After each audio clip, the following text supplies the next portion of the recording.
गुरु प्रेमानंद सुदानाथ निताय गौर हरि बोल। श्री गुरु प्रेमानंद सुदानाथ निताय गौर हरि बोल। निदेहयाद्यं सुलभं सुदुर्लभं प्लवं सुकल्पं गुरुकर्णधारं मायानुकूलेन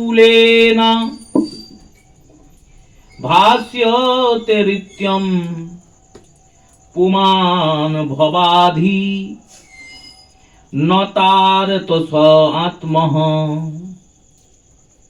श्री श्री गौर गोविंद मकरंद माधुर्य लीलालब्धेषु सज्जन वैष्णव वृंद श्रद्धेया मातृमंडलीर चरणे प्रणाम पूर्वक অদ্যকাল শ্রী হরি কথা, শ্রী গোবিন্দের কথা, শ্রী গোবিন্দের প্রকাশ্য রূপ, শ্রী গোবিন্দের দ্বিতীয় স্বরূপ, কলি কলেশ নাশকারী, অপার সংসার পারকারী, ব্যাস রচিত সুখমুখ উদ্গারিত ভাগবত অমৃত আস্বাদনের সূচনা করছি।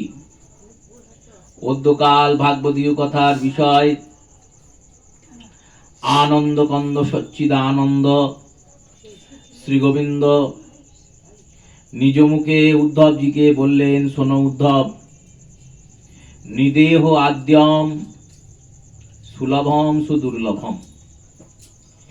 এই মনুষ্য শরীরটা এটা আদি নৌকা। যেমন পুষ্করণী পার করার জন্য, পুকুর পেরোনোর জন্য যদি কেউ সন্তরণ জানে তাহলে সাঁতার কেটে পার হতে পারে। সাঁতার কেটে নদীও পার হওয়া যায় যদি ক্ষমতা থাকে, কিন্তু সমুদ্র সাঁতার কেটে পার হওয়া যায় না। কারণ আপনার যতই পরিশ্রমের ক্ষমতা থাকুক না কেন, সমুদ্রের অগাধ জলরাশি আর জলস্রোতের সঙ্গে লড়াই করার মতো সামর্থ্য আপনার শরীরে থাকবে না। সমুদ্র পার করতে গেলে নৌকা ছাড়া কোনো উপায় নেই। উদ্ধবজি বললেন, হে ভগবান, আপনার তৈরি এই জগৎটা তো সমুদ্রের মতো। এই সংসারটা ভবসাগর, সংসারটা সাগরের মতো। আর সাগরের যেমন একটা একটা ঢেউ আসে আর মানুষকে আছাড় মেরে ফেলে দেয়, তেমনি সংসার সাগরের এক একটা দিন এক একটা ঢেউয়ের মতো এসে মানুষকে দুঃখের কূপে নিক্ষেপ করে দিয়ে চলে যায়। চরিতামৃতকার বলছেন, কখনো স্বর্গে রাখে, কখনো নরকে ধায়, রাজদণ্ড দিতে রাজা জলেতে চুবায়। এই ভবসাগর, এই সংসার সাগর থেকে উদ্ধার পাওয়ার কি কোনো উপায় নাই? ভগবান বললেন, উপায় আছে তো। আমি তো উপায় আগেই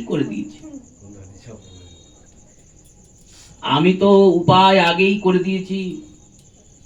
নিদেহ আদ্যম সুলভম সুদুর্লভম। এই নর শরীরটাই হচ্ছে আদি নৌকা। আর এই নর শরীরটা কেমন? সুদুর্লভম, অতি দুর্লভ। মনুষ্য হয়ে জন্মের পরে যদি মনুষ্যের কর্ম না করা হয়, তাহলে কিন্তু পরের জন্মে সে মানুষ হয়ে জন্মাবে না। এ একবারে শাস্ত্রের সিদ্ধান্ত। যমরাজের দরবারে অনেকে গিয়ে দাঁড়িয়েছেন মৃত্যুর পর। কলির জীব তো, কলির জীব কেমন? শাস্ত্র জানে না, শাস্ত্র পড়ে না, শাস্ত্র মানে না, কিন্তু আচরণটা করে শাস্ত্রজ্ঞের মতো। কথায় কথায় বলে কোন শাস্ত্রে লেখা আছে, কিন্তু তিনি কটি শাস্ত্র পড়েছেন কেউ জানেন? বলে না, জানে না, কিন্তু আচরণ শাস্ত্রজ্ঞের মতো। কলির জীবের নিয়ম। এই কলির জীব তারা গিয়ে দাঁড়িয়েছেন যমরাজের দরবারে মৃত্যুর পর। যমরাজ চিত্রগুপ্তকে বলছেন, চিত্রগুপ্ত, দেখো এই ব্যক্তি সারা জীবনে কি করেছে। চিত্রগুপ্ত বললেন, ইনি যা যা করেছেন এমন কিছু কাজ করেননি যে মানুষের মতো তিনি আবার জন্মাবেন। তিনি যে আবার দ্বিতীয়বার মানুষ হয়ে জন্মাবেন সে কাজ কিছু করেননি। যেই বলেছেন অমনি লোকটি বলছে, কেন আমি কাজ করিনি বললেই হবে? আমি সারা জীবনে বহু পড়াশোনা করে বিরাট বড় বিদ্বান হয়েছি। বিদ্বান হওয়ার পর বিশাল বড় চাকরি করেছি, আর এত বড় কাজ করেও আমি মানুষ হয়ে জন্মাবো না? যমরাজ বললেন, চাকরিটা করেছো কেন? কেন আবার করব? নিজের পেট ভরানোর জন্য, সংসার চালানোর জন্য, যাতে ভালো থাকি, সুখে থাকি, তার জন্য। যমরাজ বলছেন, উদ্যমন্তে ও সিদ্ধান্তে কার্যানি নো মনোরথা নহি সুপ্তস্য সিংহস্য প্রবেশন্তি মুখে মৃগা। সিংহও তো তার পেট ভরানোর জন্য খুব পরিশ্রম করে। তাহলে সিংহ যে পেট ভরানোর জন্য পরিশ্রম করলো আর তুমি পেট ভরানোর জন্য যে পরিশ্রম করলে একই। মানুষের কাজ তো করলে না, পশু পাখিরা যে কাজ করলো সে কাজই করলে। একজন বলছেন, আমি বিরাট বাড়ি করেছি। বললেন, বাবুই পাখিও সুন্দর বাসা বুনেছে, তুমি মানুষের হয়ে কি করেছো? শ্বেতাশ্বর উপনিষদ বলছেন, মনুষ্য শরীর পেয়ে যদি তুমি কৃষ্ণ ভজন ছাড়া জীবন যাপন করে যাও, তুমি যত বড়ই বিদ্বান হও না কেন, যত বড়ই ধনী হও না কেন, যত বড়ই পণ্ডিত হও না কেন, এই জগতে তার মূল্য থাকতে পারে, কিন্তু মৃত্যুর পর তোমার মনুষ্য শরীরের কোনো কর্ম না করার জন্য তোমাকে পুনরায় তির্যক জনিতে নিক্ষেপ করা হবে। তির্যক জনি মানে পশু পাখি হতে হবে। কারণ বহু জন্ম পার করে, 84 লক্ষ জনি পার করে তবে একটি মানুষ হয়। আর একবার দুবার জন্ম হয় না, বহু জন্ম। পদ্মপুরাণ তালিকাটা প্রকাশ করে দিলেন, বললেন, স্থাবরং লক্ষ্যবিংশতি নবলক্ষংশ জলগায়া কৃমিনাং রুদ্রলক্ষংশ দশলক্ষংশ অন্ডজা 30 লক্ষং পশুনাং চতুর্লক্ষশ্চ মানবা। স্থাবরাং লক্ষ্যবিংশতি। স্থাবর মানে যারা নড়তে চড়তে পারে না, যেমন গাছ, বৃক্ষ, লতা, গুল্ম।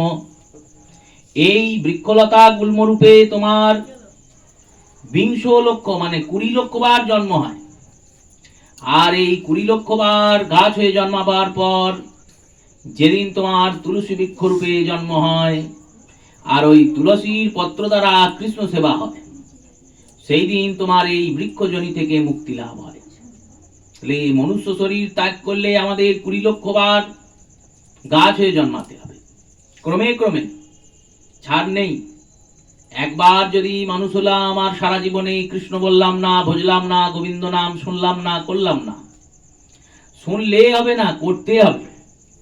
মহাপ্রভু বলেননি হরিনাম শুনতে, আমরা এখন শুনতে যাই। হরিনাম করতে বলেছেন।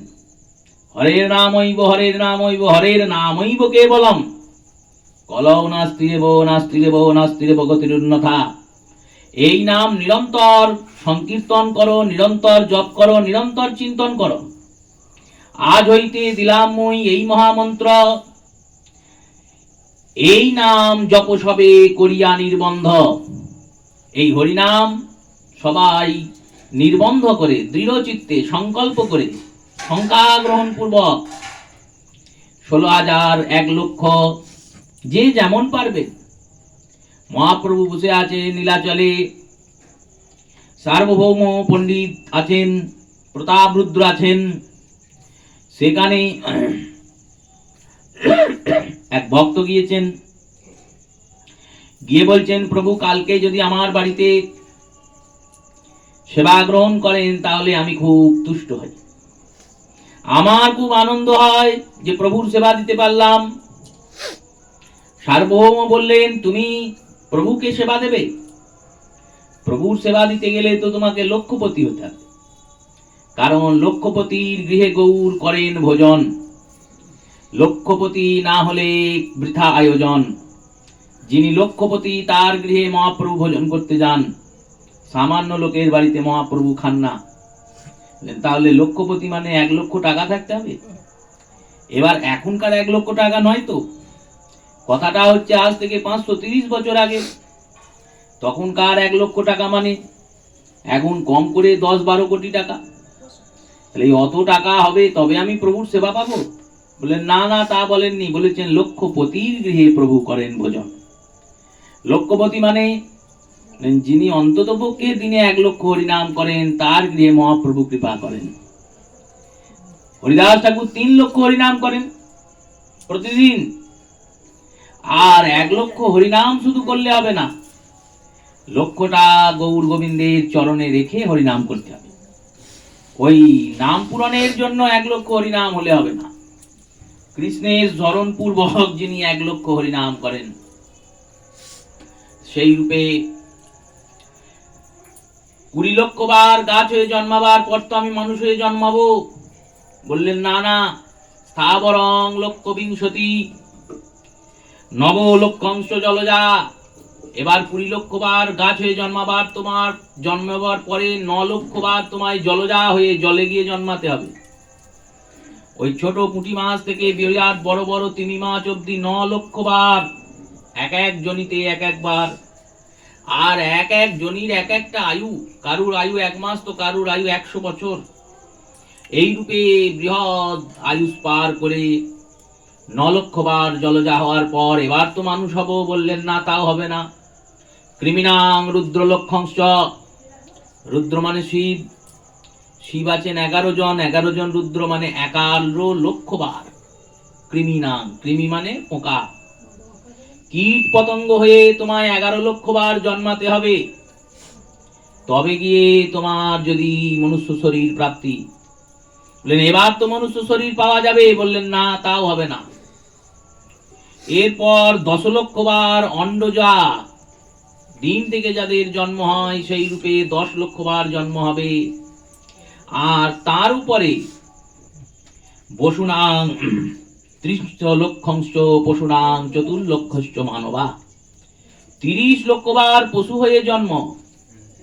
তারপরে 4 লক্ষ বার মনুষ্য শরীর তুমি পাবে। এই যেই বলেছেন না, সবাই ভাবছেন 4 লক্ষ বার মানুষ হব। একবার না হয় কৃষ্ণ ভজন হলো না তো কি হয়েছে, আমি বাকি 3,99,999টা জন্ম তো পাবই। এত জন্মের কোনো না কোনো জন্মে তো কৃষ্ণ ভজন হবে।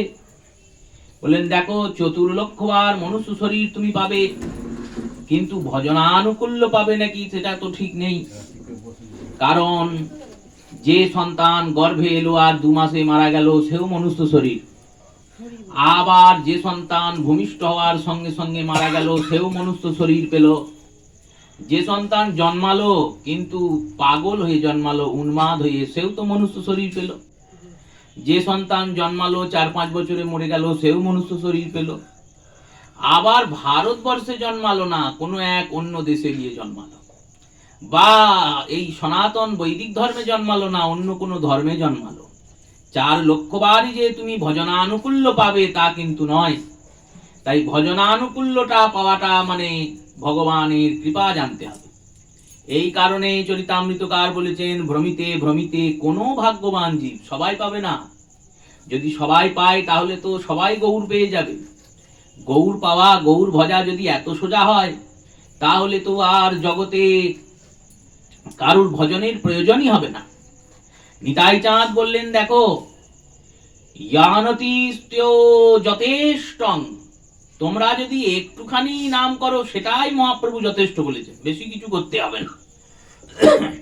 যারে দেখেন তারে বলেন দন্তে তৃণ ধরি, আমারে কিনিয়া লহ বলো গৌর হরি। যাকে দেখতে পান তাকেই ধরেন আর বলেন একবার গৌর বলো, একবার হরি বলো, একবার নাম করো। হ্যাঁ গো, নাম করলে কি হবে? তোমাদের দল ভারী হবে। একজন নবদ্বীপবাসী বলছেন নিতাইকে, তোমার যে এই যে তুমি লোকের দরজায় দরজায় গিয়ে বলছো নাম করো নাম করো, গৌর বলো গৌর বলো, হরি বলো হরি বলো, এই হরি বললে কি হবে? তোমাদের দলের লোক বাড়বে। আর বললেন তোমাদের দলের লোক যদি বাড়ে, কানের গোড়ায় লাগলে নিচে নেমে যান, কানের গোড়ায় লাগলে নিচে নেমে চলে যান। কানের গোড়ায় শোনানোর জন্যই আনা হয়েছে। যদি হরি বলা হয় তাহলে কি তোমাদের দলের লোক বাড়বে? বললেন না না, হরি বললে তোমার মঙ্গল হবে, নিতাইয়ের মঙ্গল হয় না। নিতাইয়ের মঙ্গল অমঙ্গল করার কি ক্ষমতা আমাদের আছে? কোন সাধু গুরু বৈষ্ণব যদি বলেন নাম করো, তাহলে কি তার কোনো স্বার্থ আছে লুকিয়ে? নাম করলে আমাদের মঙ্গল হয়। এক সাধু যাচ্ছিলেন গ্রামের ভিতর দিয়ে, আর একটা ছোট ছেলে খেলা করছিল। সাধু ভাবলেন এই ছোটটা ছেলেটাকে একটু কৃপা করি। ছেলেটাকে ডাকলেন, ডেকে গাছতলায় বসালেন, বসিয়ে বললেন কৃষ্ণ বলো। ছেলেটা কলির জীব, সে বলছে আমি কেন বলবো? বললো বলো। আমি বলছি বলেই বলবে। বললো না, বলে আমার লাভ কি হবে? বলে সবকিছুতে কি লাভ আর লোকসান পাওয়া যায়? কৃষ্ণ বলো। বলবো না। দেখুন, এটাই কলিযুগের নিয়ম। কলিযুগে হরিনাম করব, শুনবো, বলবো, এই রুচি জাগবে না। কেন? মিষ্টির দোকানে লোক কম যায়, আর তেলে ভাজার দোকানে লোকে লাইন দিয়ে তেলে ভাজা কেনে।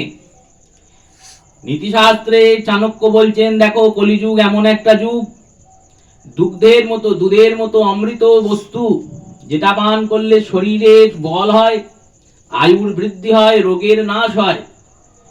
সমস্ত বিজ্ঞান সেই শতযুগ আগে, কোটি যুগ আগে, লক্ষ যুগ আগে, বেদ বৈদিক যুগেই বলুন আর এই আধুনিক জগতেই বলুন, এমন কোন বৈজ্ঞানিক হননি যিনি বলেছেন দুধের মধ্যে গুণ নেই, দুধ উপকারী বস্তু নয়, দুধ অপকারী বস্তু।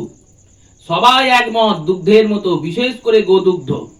যদি ভারতীয় গাভীর দুধ হয়, সেই গোদুগ্ধের মতো উপকারী বস্তু কিছু নেই। সে আপনি দুগ্ধ রূপেই সেবন করুন, ঘৃত রূপেই সেবন করুন, বা অন্য কোন রূপে সেবন করুন, দুধ হচ্ছে সব থেকে উপকারী বস্তু, দেবভোগ্য বস্তু।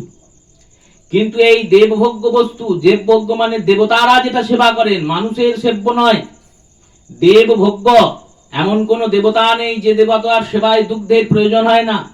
পঞ্চামৃত পঞ্চগব্য ছাড়া দেব পূজন হয় না। আর পঞ্চগব্য পঞ্চামৃতে দুই স্থানেই দুগ্ধ, দধি, ঘৃতের প্রয়োজন। সেই দেবভোগ্য বস্তু গয়লারা বাড়িতে গিয়ে গিয়ে ধারে দিয়ে আসে, আর মাসের শেষে গিয়ে পয়সা পায় না, 4 বার 5 বার চেয়ে পয়সা নিতে হয়।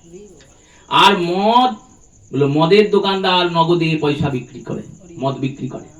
এটাই কলিযুগের নিয়ম। কলিযুগে ভালো জিনিসটার কোনো মূল্য থাকবে না, আর খারাপ জিনিসটা আমরা সানন্দে গ্রহণ করব। হরিনাম আমরা করব না, কিন্তু অন্য কোনো নাম, অন্য কোনো কথা, অন্য কোনো আচরণ সেটা তৎক্ষণিক গ্রহণ হবে, সঙ্গে সঙ্গে, কোনো প্রয়োজনই নেই, কিন্তু হয়ে যাবে। বাজনা বাজতে বাজতে মানুষের আনন্দ প্রমোদ হতে হতে বিয়েতে বাজনা, পৈতেতে বাজনা, অন্নপ্রাশনে বাজনা, শুধু শ্রাদ্ধে আর মরাতে বাজনাটা বাকি আছে। এবার এই শ্রাদ্ধ মরাতে বাজনাটা হলেই 16 কলা পূর্ণ হয়ে যাবে।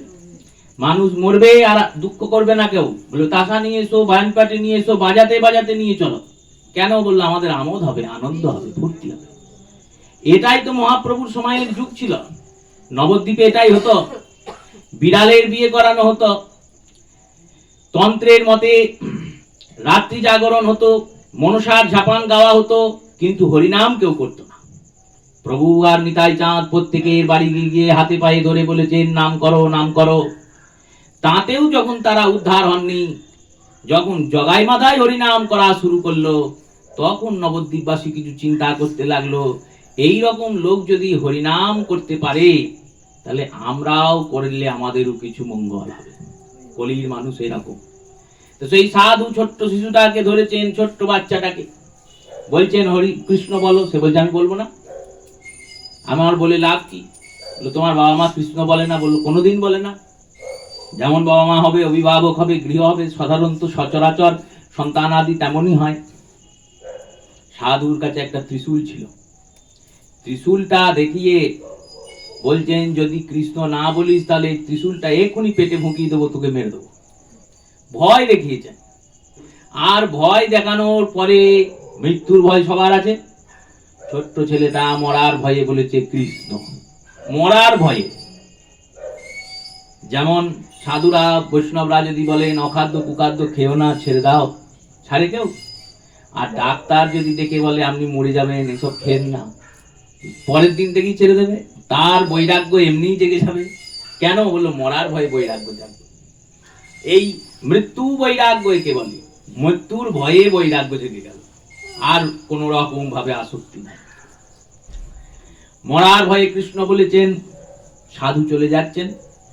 আর সাধু যখন চলে যাচ্ছেন না, তখন ওই বালকটি বলছে আমাকে যে তুমি কৃষ্ণ বলালে এর লাভ কি হবে, আমি কি ফল পাবো?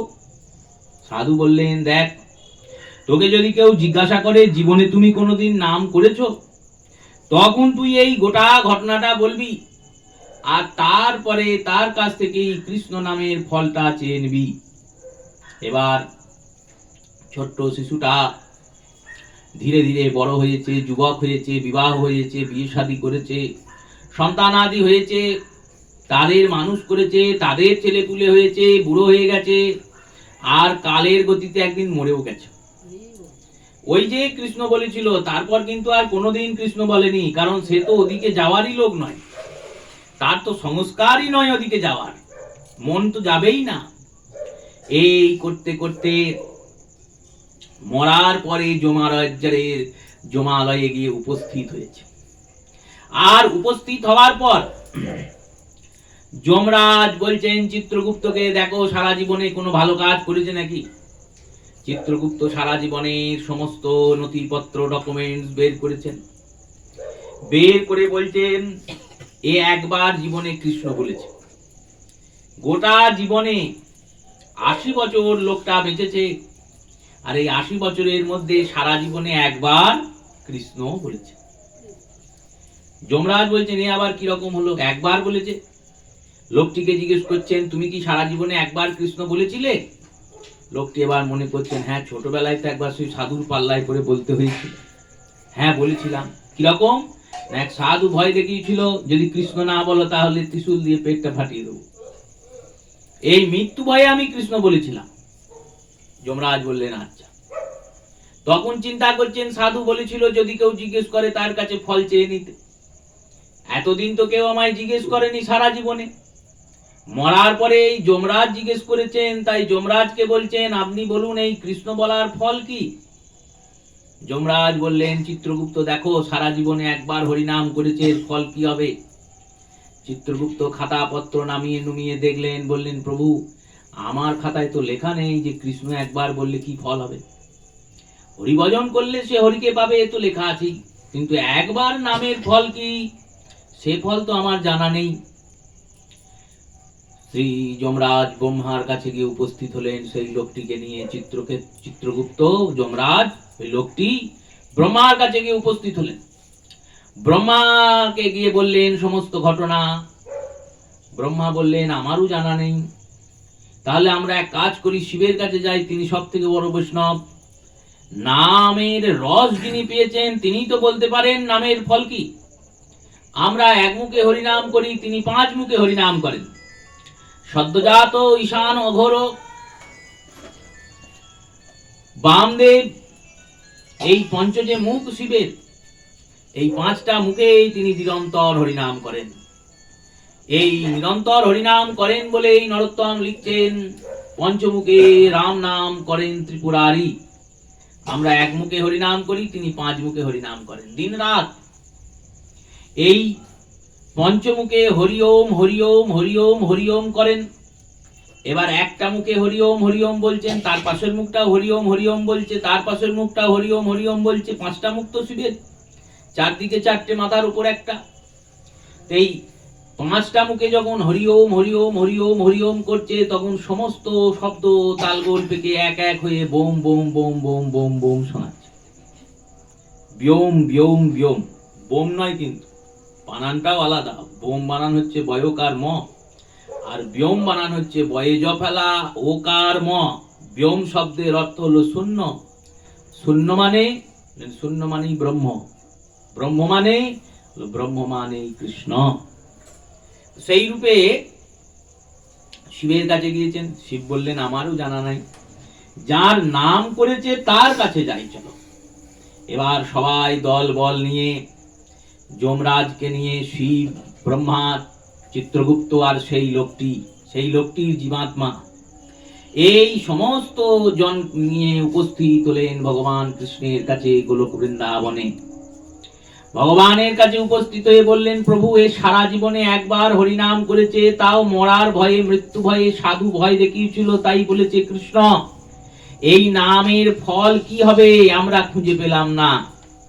গোবিন্দ বললেন, দেখো এই নামের দুটো ফল হবে, একটা হচ্ছে সুদ আর একটা হচ্ছে আসল। এই আসলটার কথা পরে বলি, সুদটা কি শোনো। এই লোকটা মরার পরে যম দর্শন করবে, এটা স্বাভাবিক, কারণ মৃত্যুর পর যমের কাছে সবাইকেই যেতে হবে। একমাত্র যিনি গোবিন্দের তিনি যমের কাছে যাবেন না, যমরাজ তাকে নিতে আসে না, এটা নিয়ম। যেমন দেশের সংবিধানের আইনের অধীনে সবাই থাকে, কিন্তু সৈন্যরা তারা সংবিধানের বাইরে থাকে, কারণ তারা রাষ্ট্রপতির অধীনস্থ। তেমনি যারা গোবিন্দ ভক্ত তাদের উপর যমের পাশ কাজ করে না।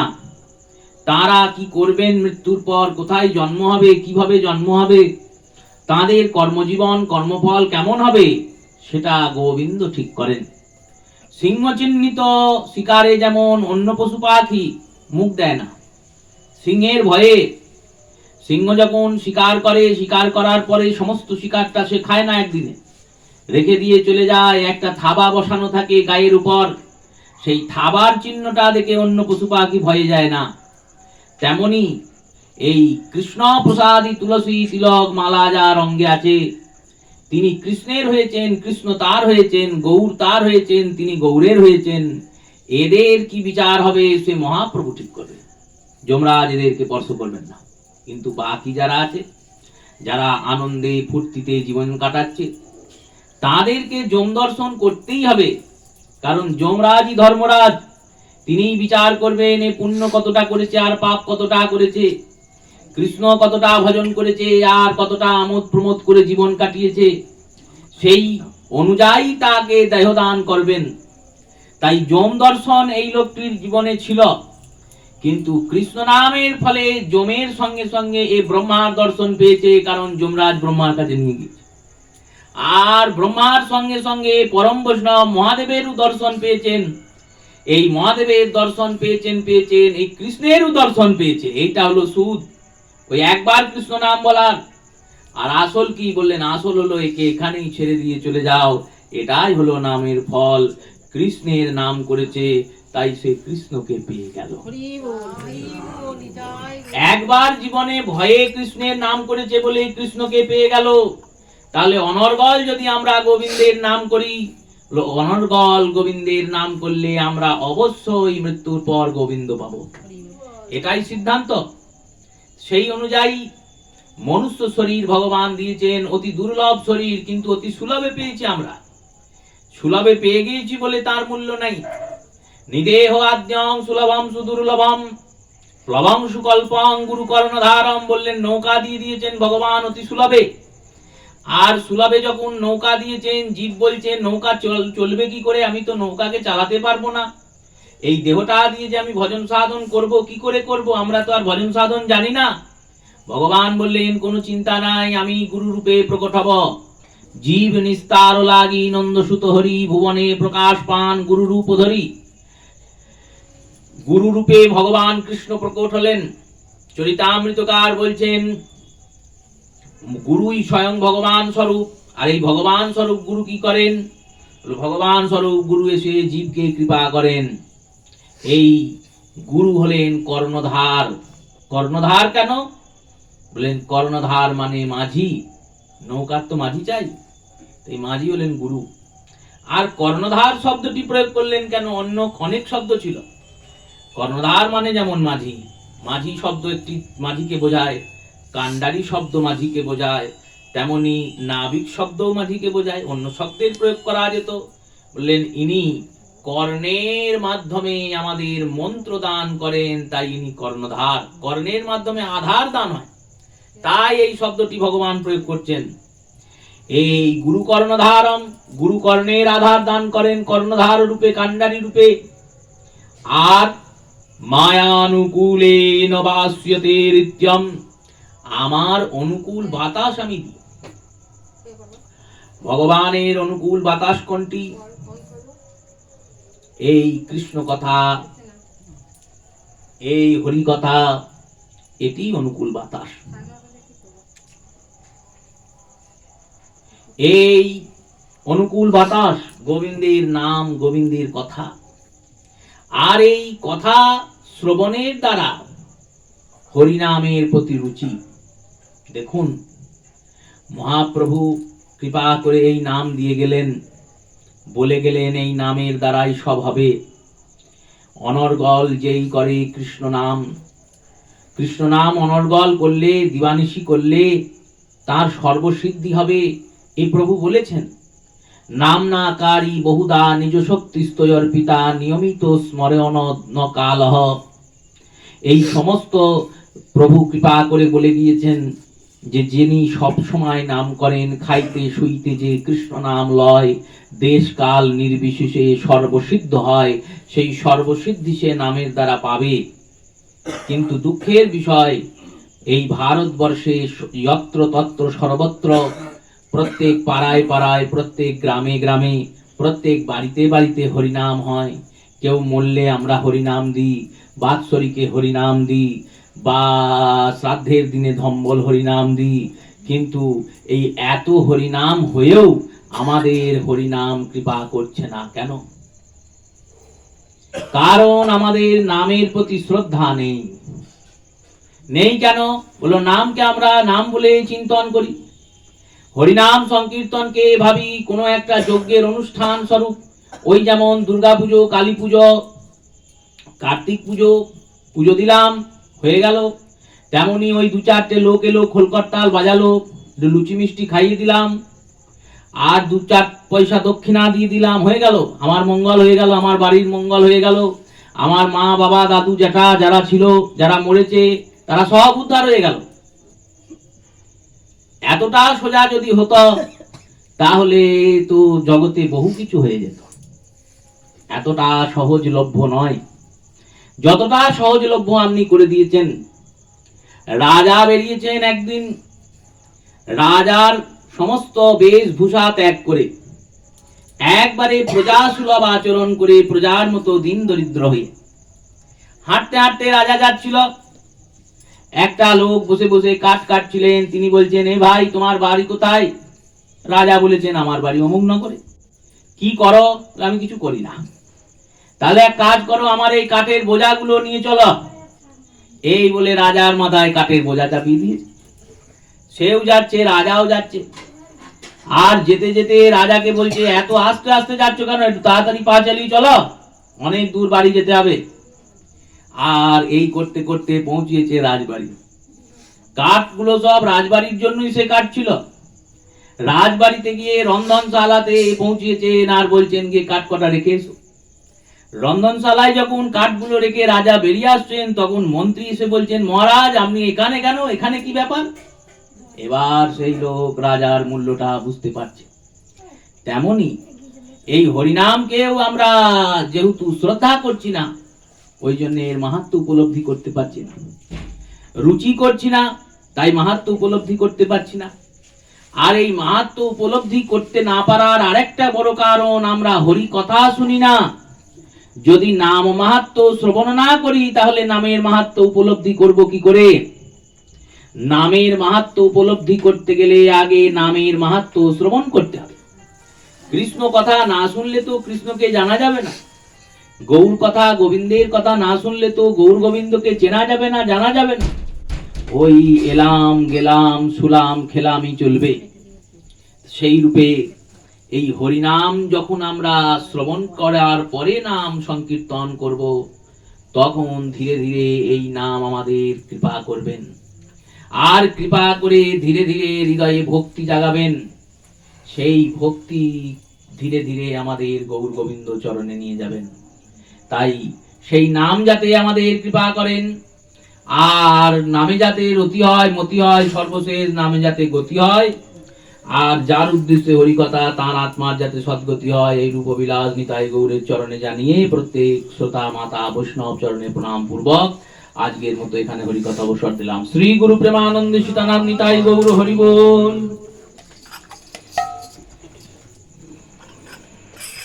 জয় জয় রাধে কৃষ্ণ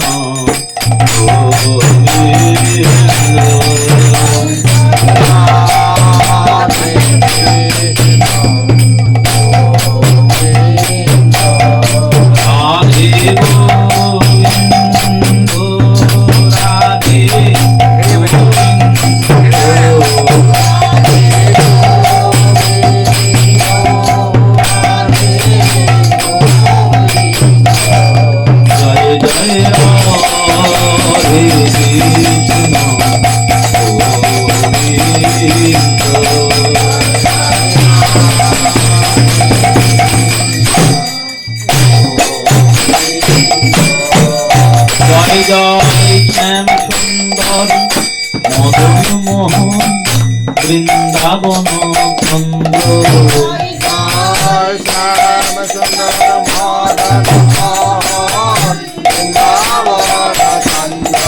জয় জয় রাধারমণ রাসবিহারী শ্রী গোকুলানন্দ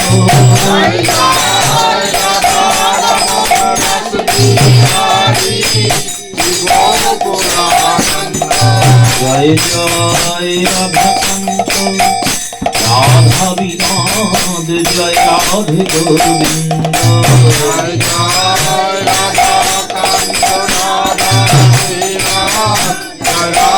গোবিন্দ জয় জয় রাজেশ্বরী বিনোদিনী ভানুকুল চন্দ্র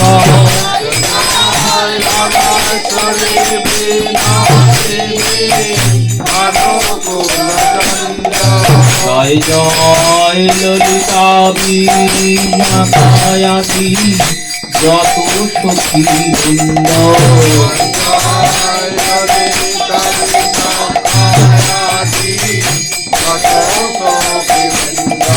জয় জয় শ্রীরূপ মঞ্জুরি রতি মঞ্জরি অনঙ্গ জয় জয় শ্রীরূপ মঞ্জুরি রতি মঞ্জরি অনঙ্গ জয় জয় পৌর্ণমাসি কুণ্ডলতা জয় বীর বৃন্দ জয় জয় পৌর্ণমাসি কুণ্ডলতা জয় বীর বৃন্দ তোমরা সবে মিলে করো দয়া আমি অতি মন্দ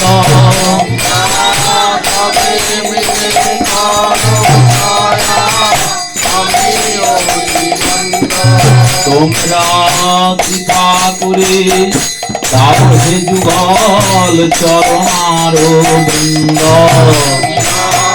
কৃপা করে দাও হে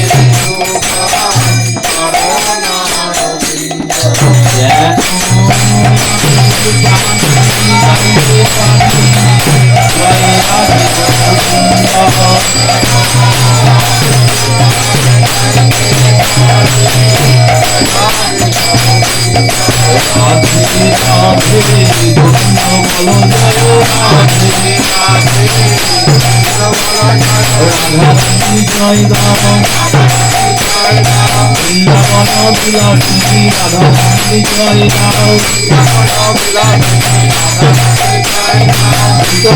রাজনন্দিনী রাধারানী জয় অপার করুণাময়ী রাধারানী জয়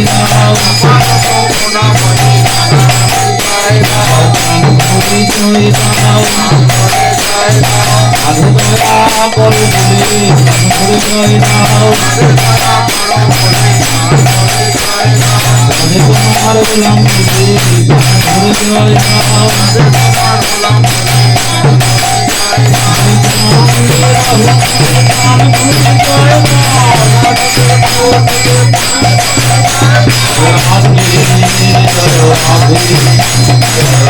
রাধে